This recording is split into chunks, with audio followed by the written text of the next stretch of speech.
Welcome to Mastering Solutions. Let's draw a picture of what we have here. So we have this sheet of glass, and we're told that striking its upper surface, we have light incident on the top of the glass here. We'll say this is the normal. And we're told that with the angle of 60 degrees, it's totally internally reflected. So it's going to reflect back in here. And remember, the law of reflection is going to say that the angle of incidence is equal to the angle of reflection.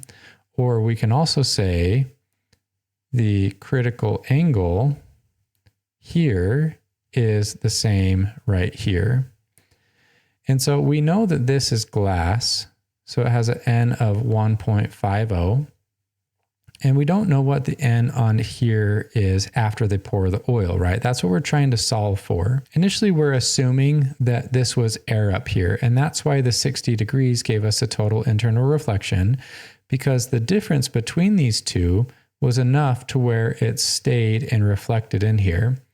Now, the key to this question is understanding the relationship with N and how it affects the critical angle and if we get total internal reflection. If we had a higher one on top, right? So this is the glass, the 1.5. Let's say we had an index of refraction of 1.7. Here's our normal. As the light would come in, the light will be refracted and it will bend towards the normal. So as the index of refraction goes up, the angle right here goes down. It gets smaller, meaning it's going to get closer and closer to that normal the higher the index of refraction goes.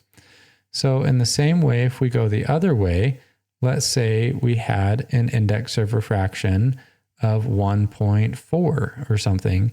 It's still going to refract, but it's going to go more away from the normal. We'll make that a little more exaggerated. It'll be away from the normal. So as the index of refraction goes down, as that goes down, the angle here goes up.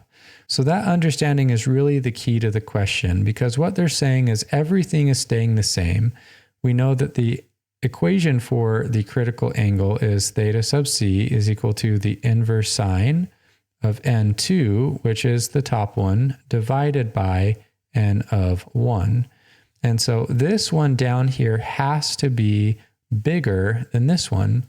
If this is bigger, we're not going to get reflection. We're going to start refracting the light out, right? Instead of getting reflected back in or the critical angle and just going along like this, we're going to start coming out here, right? And so we're going to use this and we're going to keep the critical angle 60 degrees and the N1 of 1.5 degrees. So first, to isolate N2, let's take the sine of both sides.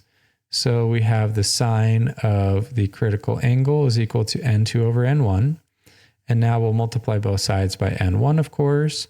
So N2 is equal to N1 sine of the critical angle.